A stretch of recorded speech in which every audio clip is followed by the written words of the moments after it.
What's up, everybody? Welcome to the Action Network podcast. I'm your host, Chris Raybon, and this is a very special NFL Week 17 betting preview. Happy holidays to everyone out there. We're going to build our holiday six-pack of Against the Spread bets with the help of my co-host, the Prime Minister of Degenerate Nation, Stuckey. Stuck, happy holidays. How's it going?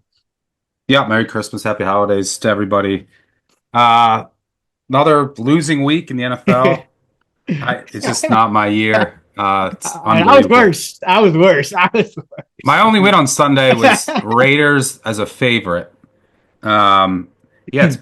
it's been a weird year. Bad handicapping, and then just one or two dogs every week that I have just find ways to not cover. It's been like that all year. The Jets, I don't know how they didn't cover that game. I mean, they just couldn't get a fourth down and turnovers and missed kicks. It's the story of their year. I mean, I guess I get what I deserve for betting them. But I mean, the Rams come out completely flat. Stafford throws for 100 total yards, and the Rams cover. And then I have the Seahawks, who outplay the Vikings in every facet statistically, but get a million penalties. Looks like they're going to win. They get a sack on Darnold. They grab his face mask. The next play, 45-yard touchdown. So that one hurt, but also some bad calls. Yeah, it's been a rough year. Hopefully, can close out strong. We march on and try to find winners for this week. A lot of injuries too this year, which makes this season very difficult, and that's not changing this week. A lot of injury uncertainty across the board, but excited for this slate 'cause we got action starting on Wednesday, which is pretty crazy, and we go all the way through Monday into the stretch run into the playoffs. So hopefully we can get hot to close out the year. Yeah, and we'll preview the Wednesday games and the Thursday night football game. Then we'll jump into the six pack. And before we jump into the Christmas games, if you're interested in betting the NBA games on Christmas, be sure to check out our NBA podcast, Buckets. Their Christmas Day betting spectacular episode is out right now. That's Buckets wherever you listen to podcasts. All right, so we got a couple of Christmas Day games. The first one is the Chiefs at the Pittsburgh Steelers. Pittsburgh is +3. The total is 43.5. That's at 1 p.m. Eastern on Netflix. And Stuck, I know you're going to have something on this game. So we're actually going to table this one and jump right into Ravens at the Houston Texans. +5.5 are the Texans at home. The total 46.5. That's 4:30 Christmas Day on Netflix. 4:30 Eastern on Netflix. Stuck. You're always pretty dialed in with the Ravens. We saw Houston lose more pieces on offense. Tank Dell, Shaq Mason. How do you handicap this one? Yeah, I thought the one team I've had a good read on all year has been the Ravens. Did have them last week. I also had the under, which really had no chance after Joey Porter got hurt and the Steelers just were down to nothing in the secondary. The Texans have a ton of injuries too. This game's pretty difficult to handicap. My initial lean is under, but with these two quarterbacks indoors, here's where the uncertainty lies. I think the Texans were going to beat the Chiefs last week, and then the injuries hit, which were bad. I mean, Tank Dell, who was destroying the Chiefs, gets hurt. They lose a couple more offensive linemen, and then Jimmy Ward. That injury's so big because they're already down Petrie, and you're already shifting guys around with rookies all over. Like that was tough. So now you're on a super short week, and you have to address your offensive issues with offensive line injuries. No Tank Dell. You get Mechie back, but just without Dell, this offense has no juice at all. And then on the back end, without Ward now, and you're already without Petrie, that hurts. There's some uncertainty with the Ravens on their offense as far as injuries are concerned. I do think their defense overall is trending up. So my initial lean is under. I do agree with the move on the Ravens because just these injuries for the Texans on a short week, I think their offense now is just extremely limited. It is tough to run on the Ravens. And from an incentive standpoint, Ravens still in the division hunt. The Texans, like, what is their goal the rest of the year? Do they want to try and just air it out? I don't know. Or do they just want to make sure that they're healthy? Because they won their division. There's really no upside, and they're banged up. So maybe they just go through the motions here and just run. Because I thought they had a good game plan last week, and that's what I was hoping for. Come out, throw, and then the injuries just hit. So yeah, it's tough. It's a tough game with all the injury uncertainty. I'm not sure how the Texans will play this, but I agree with the move on the Ravens. A little too expensive now. And my initial thought would be under, which I might end up playing small. I just got to see who ends up being in. It's still too early to tell this week since we're recording this early Tuesday. Yeah, I think the Texans, I mean, it hurts to lose, your safety Ward, but they're generally well schemed on defense. So I would lean under as well. This is actually a luck under. Our luck totals this year are 65.7%, 33, 17, and 1. So if people want to maybe go that direction, and yeah, I would lean Ravens too, because like you said, Houston, I don't really know what they're trying to do here. We've actually tracked 22 sharp moves on the Baltimore Ravens. I don't know if I've seen more in terms of the sharp signals in our action app than 22 in a while, or if ever. So there's definitely some people out there that think that are kind of thinking along those same lines. So yeah, I just don't see how you're going to get enough stops on Lamar with this defense banged up, but I don't really see how you're going to score points. I mean, the Ravens defense is a lot better. They're above average in pass D now. Like they're 14th Yep. in Yeah, they DVOA. put Washington in, Yes. put Hamilton back at safety. And then, Zay Flowers, is he going to go? I think think so. I he'd think it was probably play, maintenance. but Sounds like maintenance, but yeah. never know in a short week. And they're not fully healthy on the offensive line, but yeah, I think under and Ravens is the look, but the Ravens have obviously taken some money here.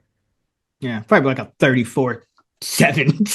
I mean, I don't know if the Texans want this, honestly. I had the spot all year circled for the Texans too. Story of the year, like playoff revenge at home was a team that I thought was going to be trending up toward the end of the year, and the opposite's true. And a lot of that is just injuries. I mean, uh, the Tank Dell injury is so killer because they become so much easier to defend. You Yeah. just take away Nico Collins, like okay, and then if you're playing a team that can stop the run, you don't have Joe Mixon to bail you out, and then you have offensive line injuries and you can't really protect. It's not ideal. And I really thought the Texans, like say they had Petrie and Ward, this is like an elite defense on paper. And if they had their full complement of weapons and a healthy offensive line, you started to see the signs last week or in that first half. But I can't see them making a deep run now. The injuries are too much to overcome. Yeah, we were talking about that last week. It was the Ravens and the Texans were the two teams that, gave the Bills problems, and the Bills are looking like, the class of the conference, even though the Chiefs have a better record. So yeah, that does hurt for the Texans, but we'll see how it goes. Lean Ravens, lean under on that one. Let's go to the Thursday night game. We got the Seahawks going to Chicago to take on the Bears. The Bears are plus 3.5 at home. The total is 43.5. Could get some weather here, maybe a little bit of rain, some wind. It is Chicago late in the year, but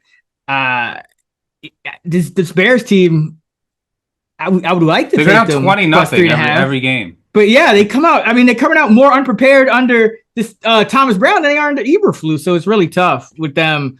Do they get going? And now their tackle is out, Braxton Jones, which Caleb Williams is already running for his life, and Seattle's defense has been getting better, getting more push up front, and then leaving their safeties back. So this could be a game where Chicago doesn't get much offense. So what do you think about this one? Yeah, I don't know what to think. I mean, generally speaking, in the past, I love week 17 and week 18. Some of my best weeks are on week 17, week 18. Usually what I do, it's nothing overly complicated. I just fade the teams that need to win against the teams that have nothing to play for. And the reason for that, they're still professionals, and they're still going to try. And then there's just a huge premium in the market for the teams that need to win, and the lines are overinflated. Like the games this week that fit that bill, you have Chargers, Patriots, Seahawks, Bears, Cardinals, Rams, Jets, Bills. Well, Bills don't really need to win, but that's Colts, Giants, Panthers, Bucks, and Dolphins, Browns. I think that's it. But the problem is in some of these cases, and I like this line, I make a two, and I make this at slightly under a field goal. So I show a little bit of value on the Bears. But I did last week too, and the week before. And I don't know, for whatever reason this year, that none of these dog spots hit. And so maybe it just doesn't matter this season. But I do think the line is a little overinflated, but I just have too many concerns for the Bears. And from what I've seen, I'll be able to, if I like the Bears, I'll be able to get a better number live. They just come Right. out. They're down 17-0 every game. I think they do miss Eberflus on defense, Yep. and like you saw that happen with Salah. The first couple games where he was gone, and then I think now Thomas Brown is in over his head trying to do both offensive coordinator and head coach. And the Seahawks defense is trending up. I thought they played really well outside of just like dumb penalties. There was that one busted play, but they played really well against the Vikings last week. And then, outside of that Packers game, this trend line is going way up. So it might be a rough day for Caleb Williams and company. So I don't know. The way I see this playing out, the Seahawks probably jump out, and then it's probably the Bears put up points in garbage time. Maybe they get in the back door. I don't know. I mean, numbers wise, I show a little bit of value on the Bears, but I'm tired of flushing money down the toilet on them. Yeah. Kind of feels like a little bit of an under game, but the Bears defense has gone downhill too, so it's hard to even trust them. But I mean, it should be an under game. But Yeah, Gino not the same indoors and weather yeah. that offense. But And it's they're tough going more game. heavy But personnel. They're going more heavy personnel, so it should be an under game. But if they can, we'll see who's healthy at running back, because if Bears have been terrible against the run. If Seattle can get its run game going, which pretty much hasn't happened most of the year, then that would not bode well. But yeah, I would lean under, and I would lean Seahawks, because the Bears just don't. They're just one of these teams, they just don't cover. it's really insane this year. Like I said, this is like 2009, and it never changed the whole year. So don't just assume that it will. Some years are just like this, and we're talking small sample sizes. But there's just these teams every week that just don't Yeah, cover, and then Titans. they just find ways to not cover.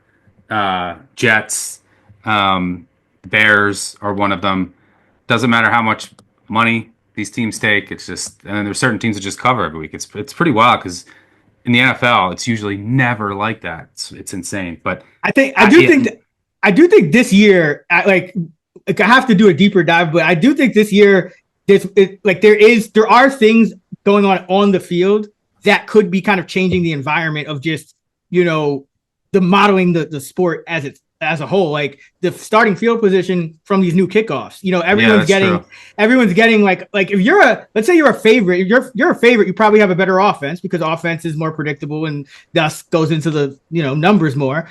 If you're a favorite and you have a better offense and you're starting like the 30-35, like I looked at, this is the most field goal attempts ever this year. Like, so you could easily get a field goal, but teams don't even want, now the good teams, they're not even like just settling for field goals. They don't want 3-point leads. So they're going for it on fourth down. They're going for it on two. And what does that do? That means there's less avenues for like an underdog to, get an edge by, being more risky, because no one's turning the ball over these days. Like the turnovers are at a record low. So yeah, there might be just the environment for, the favorite and the dog or whoever it is just kind of shifting a little bit, and books just haven't quite adjusted either. And like everyone's kind of just trying to figure it out as they go. no, that's true. Yeah, I definitely got to do a deep dive. I mean, there also is just sometimes anomalous years. Yeah. So there's just a lot of noise in it. Turnovers. From the teams I've bet on, I wouldn't know turnovers are down. But that's the thing. It's like they're down pretty much to record low. So it's like if you do commit a turnover, it's like even worse now. It's like it does make sense. Yeah. But all right, let's jump into our week 17 holiday six pack. All right, 47-36. I'm up, Stuck. You are tripping into the lead. 2 points for our first two, point for the third, point for our total. In the next segment, you're up first, Stuck. Week 17 holiday six pack. Where are you going? All right, for my first pick of the Week 17 holiday six pack, I'm going with the Pittsburgh Steelers +3 at home against the Kansas City Chiefs. I I think this is a perfect buy low spot on the Steelers after two straight road losses against the Eagles and the Ravens. And mind you, they were extremely beat up in those games. George Pickens, who is the key to unlock this entire offense, was out to full go yesterday. I'm assuming he's going to play. That's massive, especially considering this Kansas City defense is very vulnerable. And you might not know it from their past couple of results, but if you look at the trend line on their pass defense, it is not good. Jalen Watson went down. They have other injuries. This secondary is extremely vulnerable. Now, if you go back a couple weeks ago, you just had you had Winston they had turned the ball over 6 times, and they didn't have Njoku, which was big. Last week, the Texans' offense woke up until Tank Dell got hurt and they lost a couple offensive linemen. The Texans' offense was look as good as it has in all season in Kansas City. Outdoors. This is an offense that never does anything outdoors, that hasn't done anything all year. And, Tank Dell had 6 catches for 100 yards and 7 targets basically in the first half. And then he got hurt, and then the offense went into a shell. So this defense is vulnerable. It's beat up. I'm not even sure if Chris Jones will go on a short week. Listed as questionable. Yeah, doubt it. I don't think he's going to play. That can't be overstated enough. If you watch some of the Chiefs games and just watch certain high leverage plays, there was a play 2 weeks ago. He had 4 guys block him. 4 guys. That just it frees up everybody else. And then obviously, he leads. I think he leads the NFL in pressures. It's the highest rated in team. I mean, he's the dominant force. If you don't have him in there, and you have issues on the back end, I think Russ can move the ball here. And then the other side, last week, the Steelers defense had no chance against Lamar because they were down to backup safety. I think when did Porter get hurt? Like the first quarter? Yeah, very early in the game. And then you're down to 2 backup corners, and they had no chance against the Ravens. But they should get Elliott back. They should get Jackson back. Porter's not going to play, but they should be able to get pressure. Now the Chiefs have kicked out Tooney to left tackle, and it has helped a little bit, but they're still allowing a ton of pressure. I know he's allowed I think 1 sack. Mahomes has been under fire. The run blocking is worse now. Caliendo does not grade out well at left guard. You've weakened you've taken an all-pro at left guard, kicked him out to left tackle. You still have issues at right tackle. This Steelers pass rush at home, rah-rah spot for Tomlin. I think this line should be 1.5. Tomlin, for what it's worth, 20. We know he's the most profitable coach against the spread as an underdog in NFL history. As a home dog, 26-3 against the spread. When getting at least a field goal, 11-2-3. After a loss, 10-2 straight up and against the spread as a home dog. 10 straight up and against the spread. I think the Steelers win this game. I think the Chris Jones potential absence is huge. I think the Steelers will be able to get pressure. And it's not like this Chiefs passing offense has been overly explosive like the Ravens to take advantage of no Porter. And the Steelers defense should be healthy overall. And then Pickens back. It's just massive. It unlocks this offense. You can hit some explosive plays. Opens up everything else for everybody else, including Austin, who's really breaking out here. They're really using him, just like his route tree has expanded, and I've liked what I've seen from him recently, and now he's going to have less attention on him. So I like the Steelers catching field goal at home. Classic rah-rah Tomlin spot. Yeah, I mean, Chiefs probably won by 2 somehow. I mean, they've won 15 straight one-possession games. So people probably would be surprised, but a healthy Pickens, no Chris Jones, there's power rating wise, you're not showing that much of a spread between these two teams. It's just, the injuries are really massive here, and the Steelers have been on the wrong end of it. But I thought Arthur Smith was in his bag, and Russell Wilson kind of did everything he could to mess it up. I mean, they got a touchdown. I had the Ravens that game. I got Michael lucky. Pruitt. Yeah, I had the Ravens in that game. Got lucky in that. Just watching the game. Now, granted, I got lucky because Porter went down, and you got backup corners. That game changed on the Wilson fumble. Oh yeah, terrible play. if he just slides, they go up 14-7 there. That's a whole different ball game. And then obviously throws the pick six late. So yeah, but they should be much healthier even without Porter this week. And Tomlin is a home dog in a rah-rah spot off 2 straight road losses. Good buy low, sell high spot. Chiefs, the Chiefs have won 2 straight, covered 2 straight. They've also had a +8 turnover margin and have benefited from an. The Chiefs are always going to win these close games, more times than not.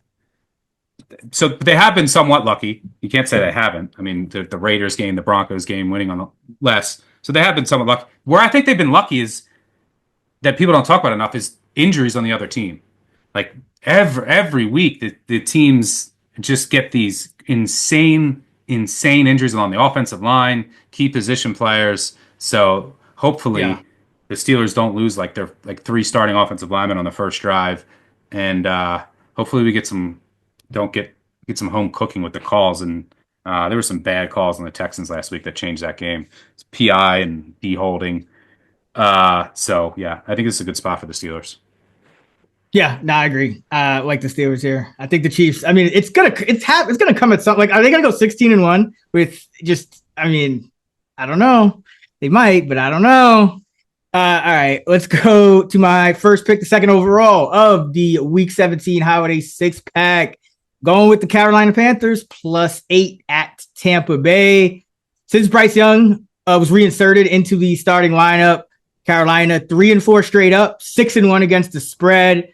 Their losses are by 3 to the same Bucks, 3 to the Chiefs, 6 to the Eagles on a game they probably should have won, but I think it was Leggett dropped they had multiple drops on a drive that could have won them the game, and then they got blown out by the Cowboys. That was their one loss. So I got to ride with these Panthers here. They're just playing a lot better. Their defense, it's still going to get torched by Bucky Irving and the run game, but they're playing a little bit better. And Bryce Young, he's moving outside the pocket. He knows when to scramble now. He's extending plays. So that's why the Panthers have been able to play all these close games, because they're getting that. I think they're getting that outside the pocket creation from Bryce Young, and he does have some speed, and he can get away from people because he's not very big, kind of like a Kyler Murray type. So his scrambling ability comes in huge here. Bucks 25th in DVOA in pass defense, and Bryce Young. We know the Bucks like to blitz. It's pretty much the same quarterback when pressured and not pressured, and when blitzed and not blitzed. When he's not blitzed, a 77 passer rating. When he's blitzed, a 75 passer rating. Carolina's about middle of the pack in early down success rate on offense since Bryce Young came back. So like the Panthers to stay with the Bucks here. Second divisional game. First one was already tight. So I mean, I was actually surprised. I thought the Bucks should have won. Yeah, I should have won that game. I was surprised that the Bucks played as bad as they did against Dallas, but yeah, I thought it's crazy because the Panthers were favored against the Cowboys, who the Bucks just lost to, and now the Bucks are -8. I'm not saying that line was probably off, but still, like that. Just put that into context. Like the Bucks go and just lose to a team that the first time the Panthers were favored in couple of years or something. 33 games, yeah. 33 games, yeah. So this market's kind of jumping back and forth, but the Panthers started 1-7 against the spread, and the market has never really adjusted to them. I mean, Bucks 8 points even at home, a lot of points. Love a lot of things they're doing, Liam Cohen and whatnot, but divisional game, second matchup, that's just a lot of points. We usually see them tighten up in the second one. So I mean, I wouldn't be surprised if the Panthers hang around it. They've been doing it every single week except that Dallas game. And I like the Panthers here. Yeah, this would have been one of mine. Bizarre. I thought this would have opened up 7, back up 7 after the Bucks lost to the Cowboys. It's that what you said. It's the Bucks need to win, because they just blew the game in Sunday night that they probably should have just won that game, and everything. The other thing is Baker Mayfield.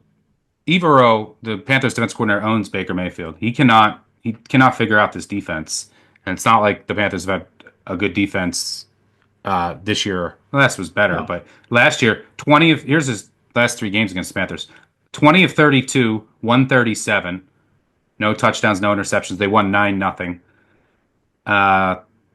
The other game last year, 14 of 29, 202, one touchdown, two interceptions. And then earlier this year, in a game the Panthers should have won, uh, Mayfield goes 21 of 33, 235, one touchdown, two interceptions. So he has really struggled against this Panthers defense. So I like this as well at anything over a touchdown. This would have been one of mine. For my second pick of the Week 17 holiday six pack, I'm going with the. I can't do them as my second. I'm going to go with the Dallas Cowboys plus 9.5 at the Philadelphia Eagles. I just don't think Jalen Hurts is going to play. That's my angle on this game. And if he doesn't, the reason I don't mind taking the risk here is if he doesn't, I don't think the line is completely out of whack. And maybe it goes to 10.5. But if he doesn't, like I have it like a 4.5 point difference between Hurts and Kenny Pickett. If it's Kenny Pickett, who I never thought I'd get the chance to fade again, he's terrible. I mean, last week, what did he get? We threw it like 30 times for 120 yards. This is a Washington defense that is getting destroyed, and they somehow ended up coming back with 5 turnovers because they were playing Kenny Pickett. And you could just load the box here, take away Barkley, and Pickett is limited on the outside. But I don't think this line. The Cowboys are playing a lot better. Yeah, like they beat the Bucks have been on a roll. Yeah, they beat the Bucks. The Panthers have been on a roll. They destroyed the Panthers. They obviously still care. Cooper Rush is playing better. They have found something in their run game. They will show up here. This is a divisional game against a heated rival that embarrassed you on your home field earlier this season. By the way, in that game, it was Hurts versus Rush before the Cowboys have figured some things out, and that line was 7.5 in Dallas. So at a point, home field each way, like this line should be around 10 if Hurts is a go. But if not, I don't think this line should be above a touchdown. And I think there's a greater than 50% chance if you look at the data on concussions. And is this his second of the season? I feel like he had one earlier this year. No. He didn't miss any games. I know he didn't miss any games, but I feel like he had one that. Remember, like there was. I think he like played through it. But I think there's a greater than 50% chance he doesn't play. That's what the data says too.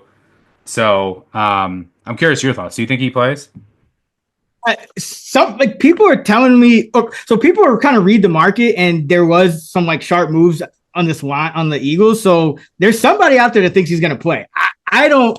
I would have thought the same thing, like probably below 50%. But maybe it was kind of weird how they ruled him out, or he left the game. They didn't rule him out. He was on the sidelines. He grabbed his helmet, and then they like walked him back and said no. It's like I don't know what was going on there. He like maybe it was like he barely failed or almost passed the protocol in game or what it was, but maybe somebody thinks I think there's definitely got to be money on him playing, right? Because I just think this line wouldn't be this high, period. I think it would be like 8.5, 8, 7.5 in that range. No, I think it goes below 7 if he's out. Or maybe it goes to 7.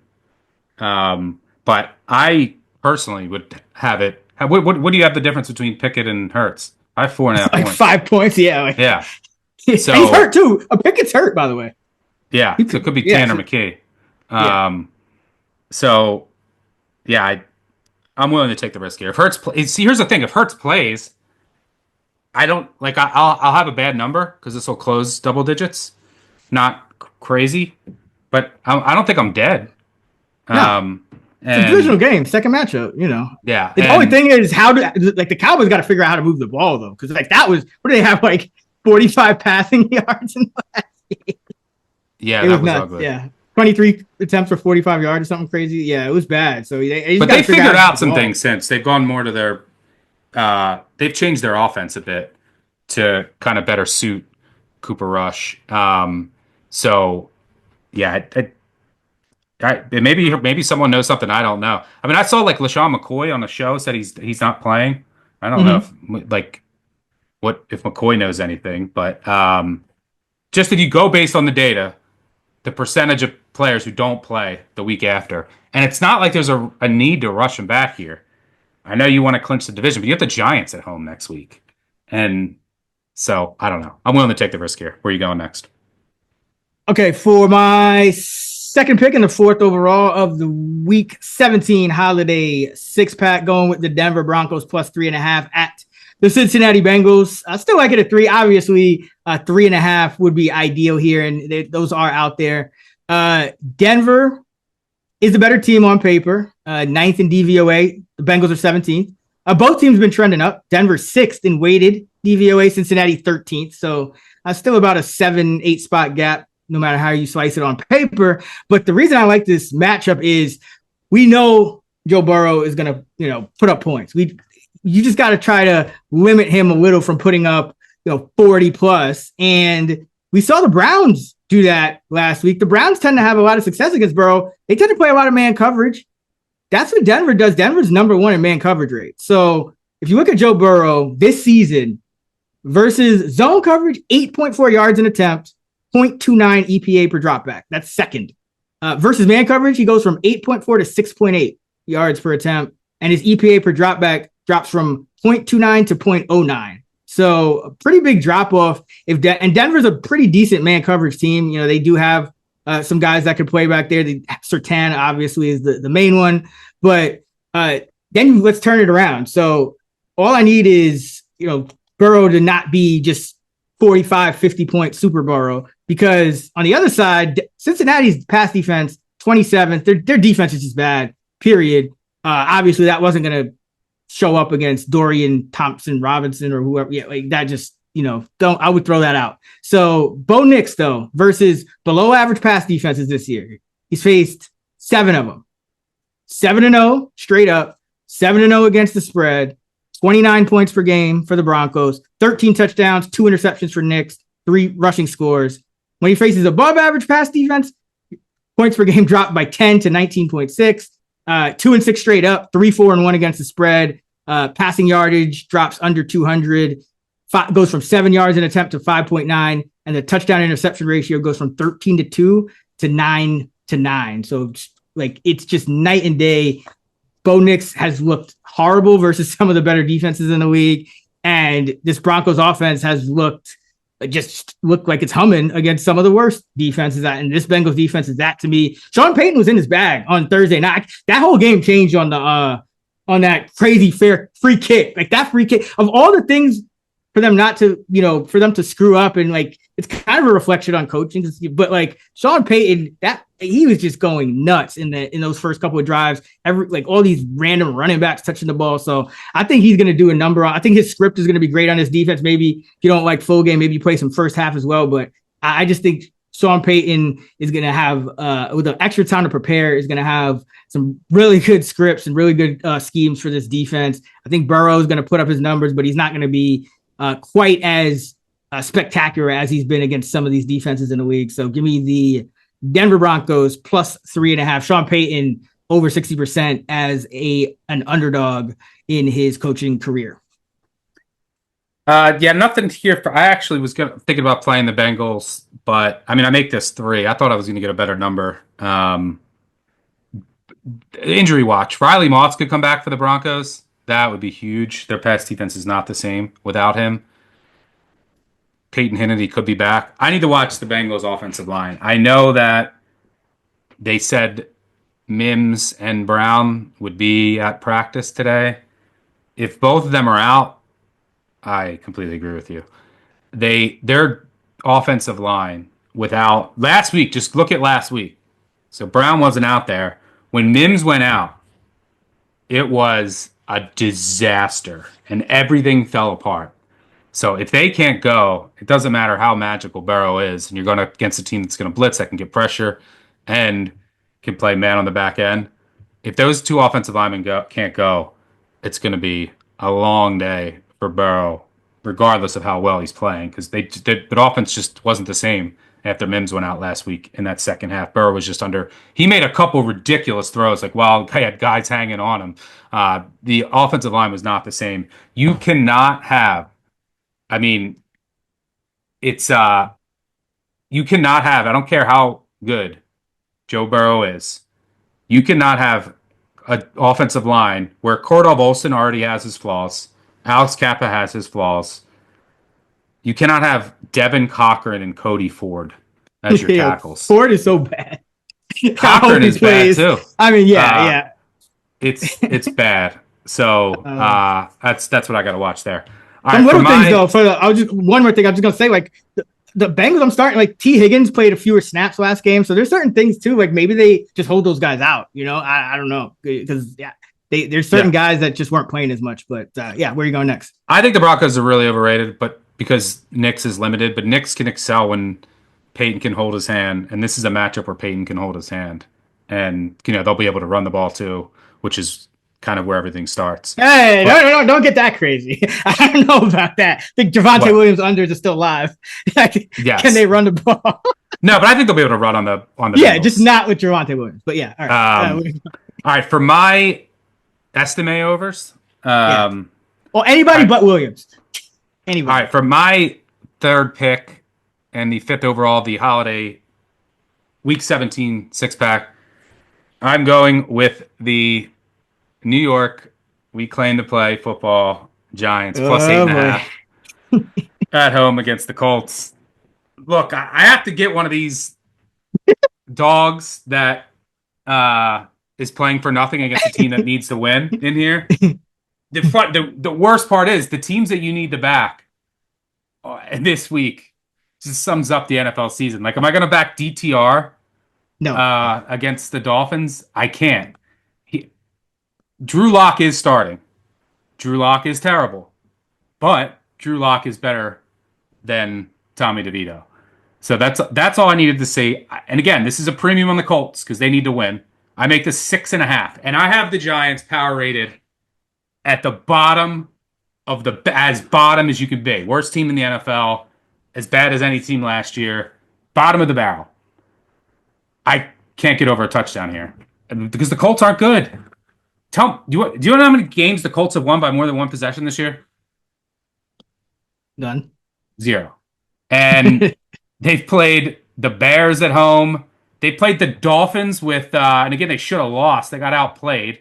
Who was starting for the Dolphins that It game? was Tim Boyle that took over, I think. It was Huntley Tim and Boyle Boyle. took over. Tim Boyle going to take over in this game? No, I think he's back on the practice squad. I mean, Duloc was on the injury report with a shoulder, so who knows? Yeah, Who knows? they said he's going to play, though, like an hour ago. He's good to go. Okay.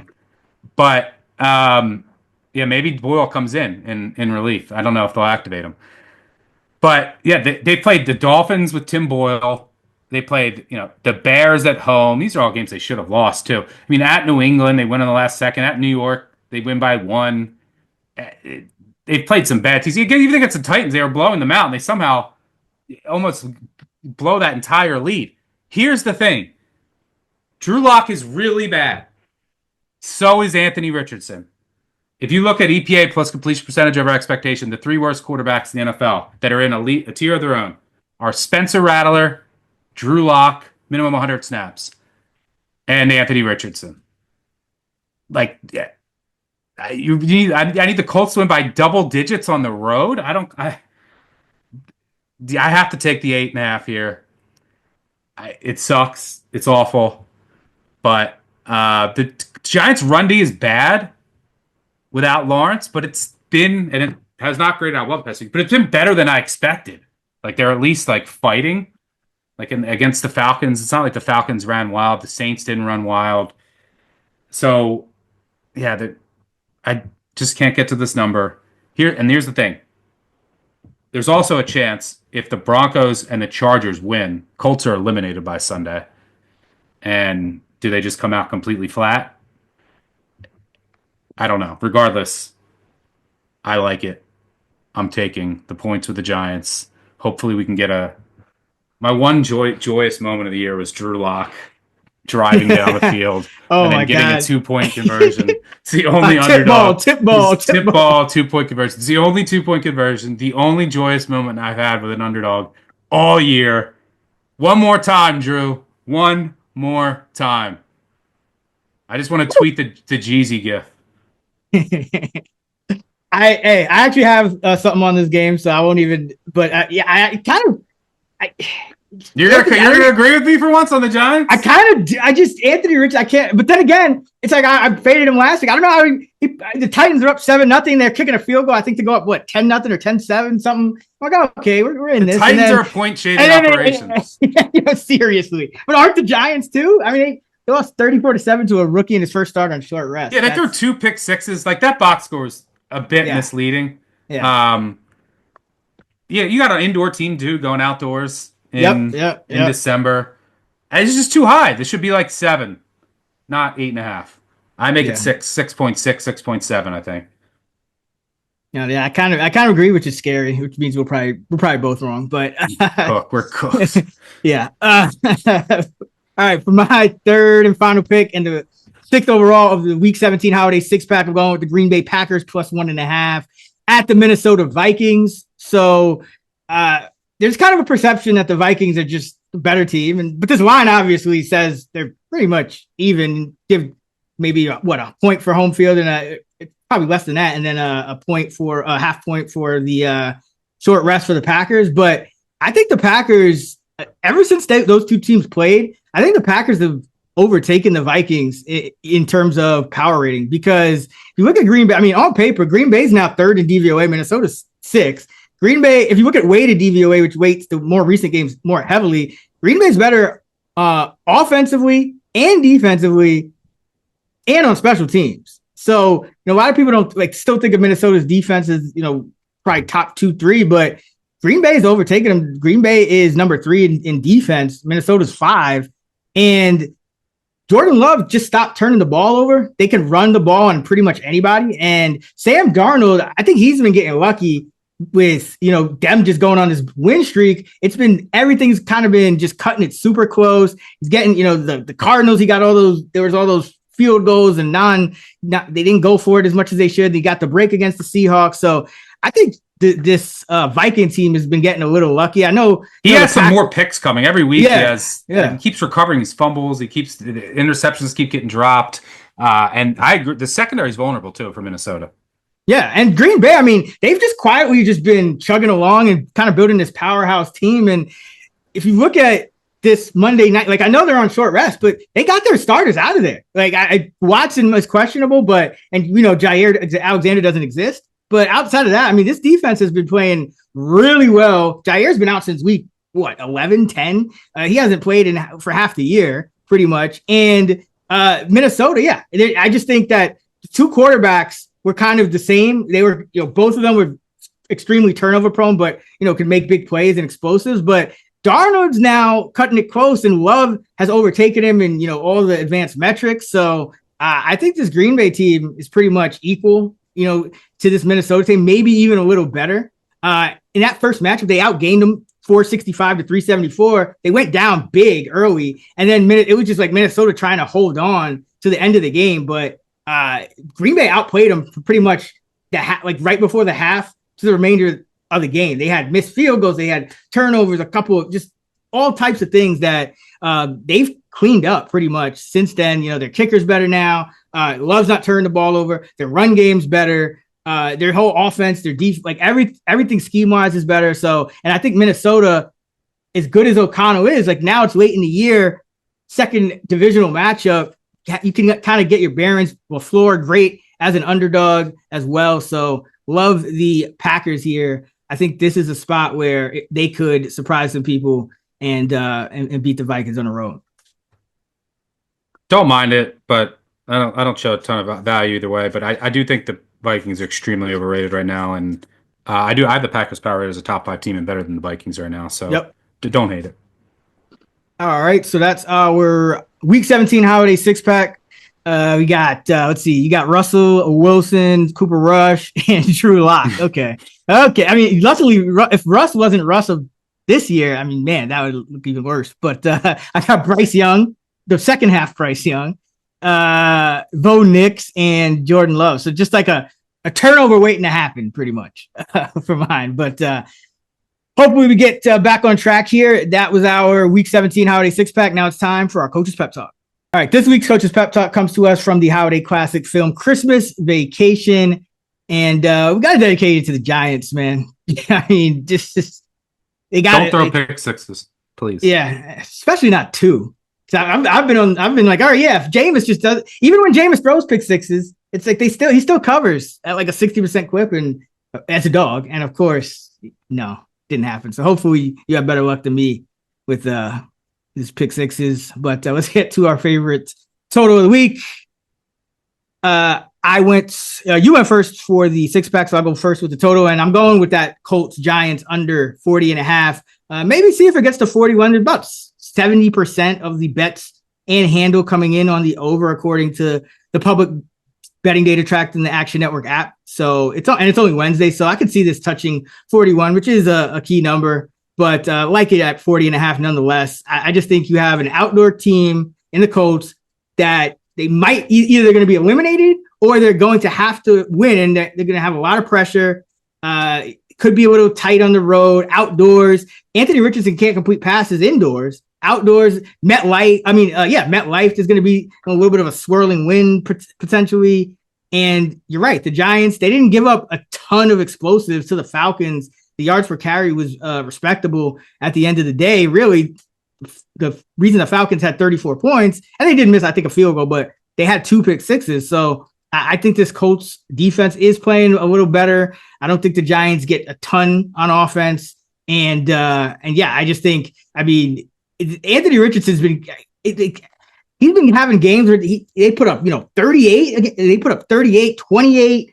They're having some high scores for a dude who can't complete passes, and that would be best suited just running the ball, almost every play of their drives. So yeah, I think this Colts team is bound for some regression on just their points per game. So give me this under 40.5 in MetLife. And this is another one of these early window MetLife unders that hits over 60%. We had it with the Jets and the Rams last week, and that was, they didn't even get to 30 points combined. So like this one, people underestimate how tough it is to play in a empty, cold, swirling wind MetLife Stadium.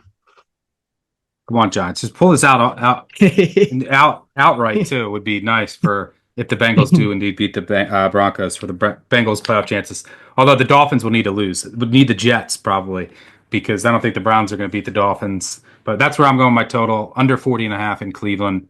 Going to be windy, most likely. It's still early in the week, but how are the Browns scoring? This offense is in the tank. They say they're not going back to Winston, so it's hurt. It's either DTR or Zappy. How are they going to score? They're just going to be the Dolphins will methodically move the ball. Garrett will get a couple sacks to kill some drives. Dolphins will probably go up, kill the game. This game should be disgusting. Probably dead, angry crowd. Under 40.5. Yeah, so we're 100% sure we're not getting Jameis, because I was like, it would be just my luck if I end up betting this total and then we get Jameis, because that's like an extra 6 points essentially. I would play the Browns if Winston played. I'll tell you that. But from the people I talk to, they're done with them. Understandable, but yeah, that's the way this year's been going. I'm just like, I don't know. It seems a little sketchy if DTR is. I would love the Browns as a dog in this spot if Winston was playing, even over a field goal. But I don't think he's playing, so under. All right, no teasers for us this week. Weird, not really many numbers that we like. I think the Raiders. If you can get the Packers at 1.5 anywhere, yeah. I like teasing them up with the Steelers. If you're not confident in the Steelers at 3 and want to take them to 2 possessions. But, the Chiefs aren't winning. They're not going to blow them out now, right? Like the Chiefs, they're covering, but they're still not blowing teams out. So, yeah, I don't mind that one. All right, let's get into our underdog money line parlay. All right, we've got 8 combined on the year, so not too bad, but I think we only have one the same week. I think that was the Giants, and it was the Giants Panthers, I think, or something. So let's try to get another one here. Where are you going with your money line dog? Let's go with the Pats. Feisty Pats. They're they're playing better. Drake May used his legs last week a lot more, even though I thought they weren't going to go that route anymore. Still playing hard. Chargers going across the country here, outdoors. I think their defense is trending down. They still can't really run the ball consistently. The Pats will probably play more man than zone here. That is what you need to do against the Chargers. Uh, I think they got a puncher's chance here. So let's go with Drake May and the Pats at home in what, this is again a game where Chargers need to win. Pats can treat this as their Super Bowl, play a little looser. Let's go with New England. Yeah, they're catching a lot of sharp money too. I mean, I was on the wrong side of them. Like, of course, I picked the one big favorite that doesn't cover last week with the Bills, but yeah, this is just that kind of year. But I did say Drake May is playing a lot better. So if they cover or they pull the upset, it's going to be because of him. And I do like that they play man covered. I think that's the way you got to beat the Chargers, because that kind of takes their tight ends out of the game as an option, and it really just, I mean, Herbert is 6 of 23 targeting Quentin Johnston against man coverage, 9 of 20 targeting Josh Palmer. It's like, and Palmer is essentially his second best option against man after McConkey. So yeah, it could get real tight for the Chargers here. Saturday going across the country, just could take it for granted a little. They have, they kind of haven't really been in some of the, I mean, they probably should have lost to the Broncos if they don't get that free kick that just turns the entire momentum of the game around. So I like that one. I'm gonna go with the Pittsburgh Steelers here. I don't think this is gonna be popular at all, because it's Chiefs. All they do is win every week, and everyone's gonna tell you that stat about Patrick Mahomes if he's -3 or less. But look at Mike Tomlin as an underdog in his career. I mean, as a moneyline dog, from October on, so take out the first month of the season, he's 43-33 straight up as a dog. So he's winning. He's 10 games over 500 outright as an underdog. Off a loss, 21-14, 60%. Home dog, I think you mentioned this earlier, 19-10 straight up as an underdog for Mike Tomlin, 66%. 2-0 this season. So if the Chiefs do lose a game, and I just don't, they're great. They'll probably just find a way to win another Super Bowl, but they're not a 16-1 team. Like, they're getting so lucky. I think Pittsburgh can get it done here. So yeah, I think you think they're going to win the game too. I agree. Going Steelers plus 135. The parlay on that is, let's see, you've got Patriots plus 185, Steelers plus 135, plus 573. So nice juicy parlay there. All right, time for best of the rest, the games we did not discuss in any other segment. All right, Stuck, first up, we got a game that we both were thinking about different angles, but ended up not touching. Cardinals at Rams. Rams 6-point favorites at home. Total is 48. Cardinals look like they're going to be down Paris Johnson again. So, and then James Conner's banged up. Couple of their running backs, DJ Dallas, DeMarcado's already on the IR. So this Cardinal offense could be a little bit shaky. What do you think about this one? I kind of lean under, but it is indoors, and I don't know if I can trust the Cards D, but what are your thoughts on this one? Yeah, that Paris Johnson and Jonah Williams are out. Will Hernandez is on IR. It's bad offensive line situation. I got to see on Connor. He says he wants to play. This line's getting too high. This is, again, premium. Cardinals just eliminated. Rams are on a roll, although they looked awful last week. They've won a ton of close games all year. I would have probably taken the Cardinals if I can get 7. I think that's where we're headed. If it gets to 7, I'll probably play it. The one thing I do like about this game is I really do like the Cardinals staff. They're probably going to try some innovative things here, and they're just going to be super aggressive, I bet. Like, nothing to lose. They're probably going to go for it on fourth downs. You're probably going to see some trick plays. They're probably going to make the more optimal decisions. Rams, who need to win, and if they win, by the way, they might clinch. They might clinch the division, and Week 18's game might not mean anything. It depends. It could come down to strength of victory. So, and they have a big lead right now over the Seahawks. So yeah, I think that, like, the Rams, they're needing to win.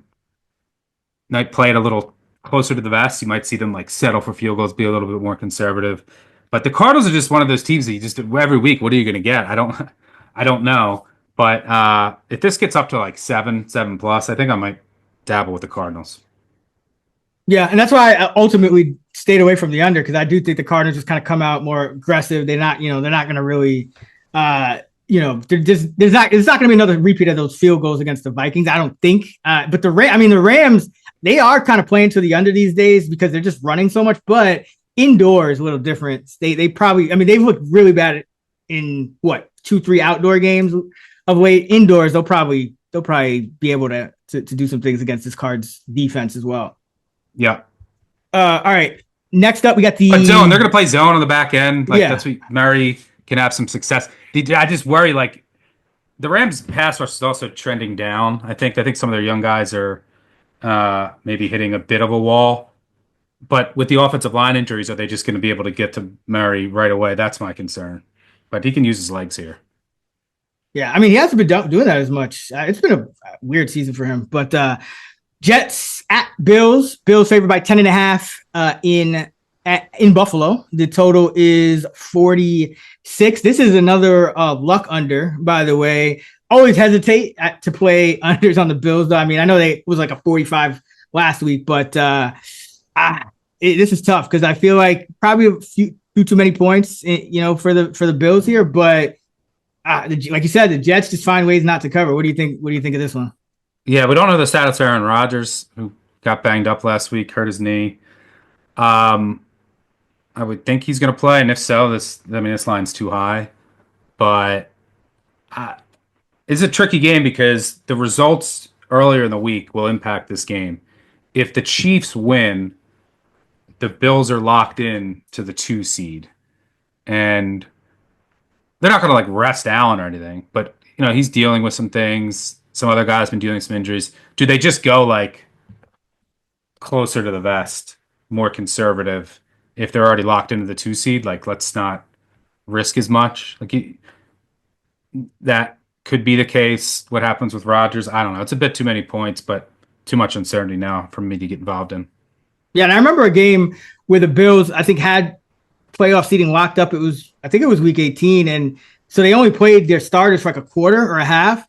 And they still ended up putting up 40 and blowing out the Dolphins. So you can't even with the Bills backup sometimes. Because they play all their skill guys on offense anyway. It's not like they have one star that outside of Josh Allen, who's and so it's tricky.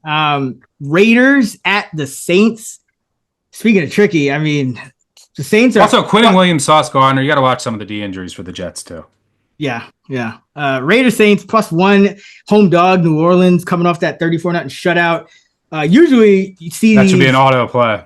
Yeah, this should be an auto play. 43-23 against the spread. Home dogs off a shutout. Period. That doesn't even have to be at home. Dogs off a shutout are just money against the spread. But this is, like you said, it's always tough because O'Connell is not great, but he's not the worst backup quarterback or backup caliber quarterback in terms of his metrics. He can get you to mid 6s in yards per attempt, which not something we could say of Rattler, at least not yet, really. So this is kind of a tough one for me. And then the total, it's just so low for an indoor game where you could have turnovers. I almost lean over at this number. So that's I want to play the Saints and I lean over. But you should play the Saints. These spots haven't been hitting this year for whatever reason. True, but it should be the Saints. I might end up playing them small. All right. What about the Tennessee Titans and the Jags? No. -1, Jacksonville, which is so the Titans took money apparently. I don't the line was 2.5. It's now 1. The total 39.5. It's been hitting 40. No. I would say the Titans are the play, but no. Yeah. No. No. It's a point shaving operation. It is. It has to. How do you give up 38 straight? Oh, I don't even want to wrap my head around it. We're not ruining anyone's Christmas and talking about that game. Yeah. Just ruined mine more than anyone else's. But Atlanta, Washington, -4 are the Commanders at home. Sunday. This is a game that got flexed to Sunday Night Football. The total 47.5. interestingly enough, I would lean under in this. If I know Lattimore's questionable again. If he plays, I would lean under in this game. I just think the Falcons are going to want to run the ball, and the Commanders got into this crazy game script with the Eagles. Everyone was taking the the Commanders Eagles under like 43, and now we're at 47 for two rookie quarterbacks. So I kind of lean under, but I think there's been some money on the over. So gotta look into that more. What are your thoughts on this one? My thoughts are Drake London too. What's his status? Yeah. He might not play, which would help the under. I probably won't be involved in this game just because I want to learn. It's kind of like a learning game on Penix for me. Like we couldn't really learn much last week. He was playing the Giants. There was multiple pick sixes. It was indoors at home.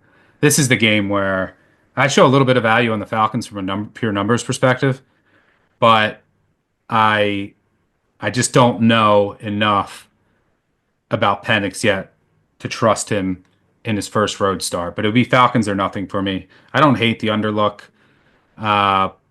Some injuries to watch, but nothing strong for me here. Yeah, I mean Penix, it was a really weird game because I feel like the announcers kept going on and on about how poised he was and this and that, and it's like you look up and his stats didn't look great at the end of the day. I mean, they weren't terrible. The interception wasn't even his fault, but he didn't really make any like wow splash plays in my opinion. Yeah, either, you said in like a favorable game script the entire game indoors right. At home against a bad secondary. Yeah, so I don't think we learned much. Yep. All right, that is going to do it for our Week 17 Holiday Six Pack Action Network podcast. Happy holidays to you and yours. Thanks for listening. You can hear more of me every week with my guy Kerner talking fantasy DFS player projections on the Fantasy Flex Pod. Of course, Stuckey is on the Big Bets on Campus Pod. College football bowl season coming up. And if you're looking for some NBA betting coverage, check out our Buckets podcast. Great pod covering everything you need to know for NBA betting. You can find Stuck on X at Stuckey2. I'm at Chris Raybon. We're at those same handles on the free award-winning Action Network app. Happy holidays, and let's get this money. Let go.